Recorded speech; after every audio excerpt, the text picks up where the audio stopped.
Hey, this is Asha. Thanks for joining me in today's video. And what I want to share with you today is how to transition from a one-to-one coaching business to a one-to-many coaching business or service. So if you're right now working on one-to-one, meaning you're doing coaching or meetup virtually on one-to-one, meaning you meet one client one at a time, ideally you want to go ahead and transition to one-to-many, and that's where you'll be able to make more money and save a lot more time. So stay tuned. I'll share with you some insights here on how to transition and go about doing this.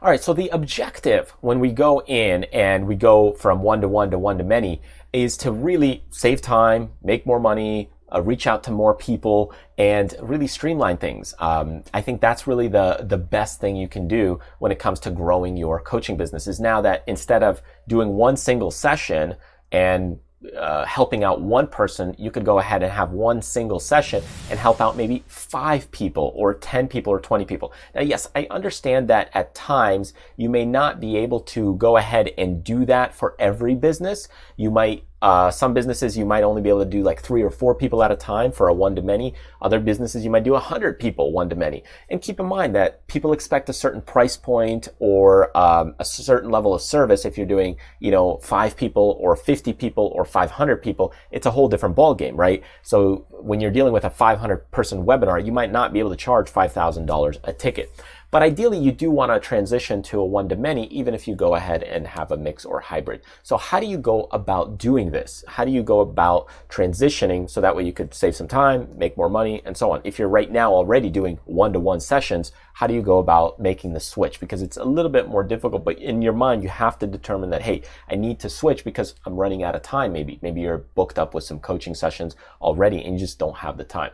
So the first step would be to go ahead and get insights already from your one-to-one. So if you're not doing one-to-ones, you first need to be doing single coaching sessions or one-on-one sessions or mentoring sessions, whatever. If you're doing like a consultation, you already need to kind of be doing those things. So get started on doing that. So that's step 1. Step 2 is you want to go ahead and mix in a few one-to-many or group sessions. So for example, if you go ahead and you're already doing one-to-ones and you're doing, let's say, 10 of them for a certain client, then you might go ahead and say, okay, well, I'm going to throw in a bonus for you. This is going to be a group meetup, and I just want to give you some extra added value. You don't have to charge extra for it. You're just testing out the waters, how those group sessions will go at the beginning, especially your first few. So you go ahead and just throw it in, add it as an extra bonus value, and you see how those go. So that's what you're going to do, is you're going to throw in and mix in a few group sessions. So that's kind of the next step. And then what you need to do is gather feedback and insight when you meet again in your one-to-one sessions. So think about it. This is the best way that you can go ahead and gather insight if your group sessions are working. You're already meeting up with your current clientele in a one-to-one session. They can speak with you freely in private, and before the session or after the session, you could go ahead and get some insight on, hey, how did that group session go? What did you think of it? What would you do different? Just a couple of quick questions. And if you did like 5 of these people, then you could go ahead and get feedback from 5 different people on the one-to-ones. And that would be fantastic. And now you get insight on how those group sessions really went. What do you need to change? Was the technology difficult for them to log in? Was it difficult to ask questions? How was the interaction? Just many things like that you could go ahead and learn more about.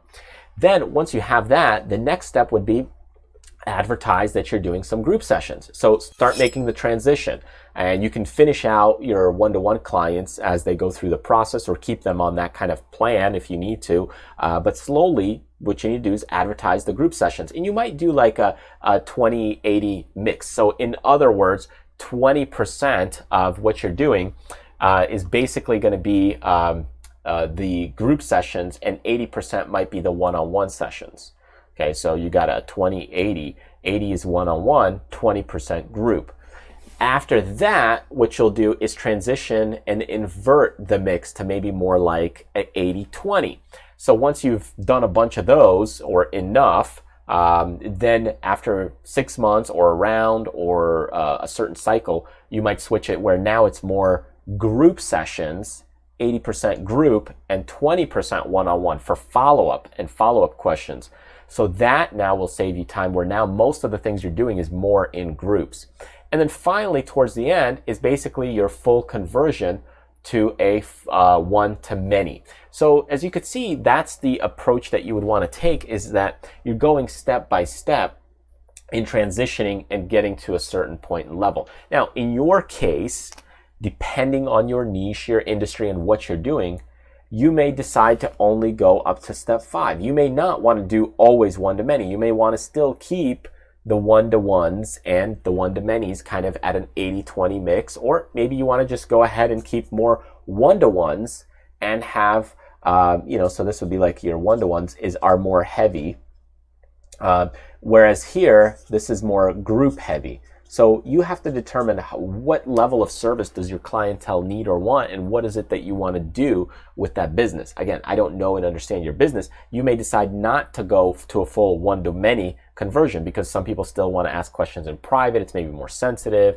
Topic matters. Again, if you're dealing with, let's say, domestic abuse and that kind of stuff, that may not be the right approach, right?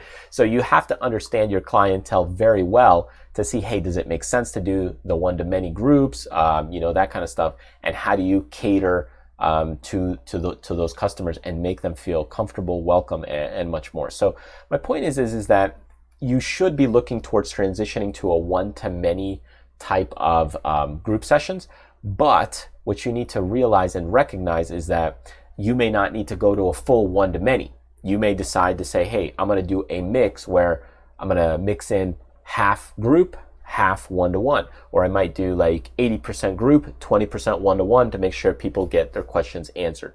So, but this is the proper approach if you're looking to do something systematic and you're looking to just kind of go, hey, step 1, let me get insights from the one-to-one. Step 2, mix in a few one-to-manys. Step 3, gather feedback when you meet. Step 4, advertise group sessions. Step 5, transition and invest the mix and go ahead and invert the mix to now you're doing more kind of the group, and then you could do the full conversion to the one-to-many. So again, it's really up to you how far you want to take it, but the point is that would be the approach that you would take to go ahead and cater to more clients and customers when you're dealing with going from a one-to-one to a one-to-many.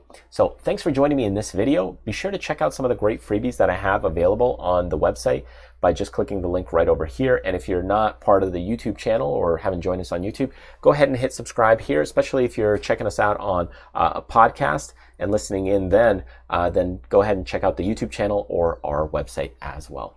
Thanks again, and I will see you in the next video.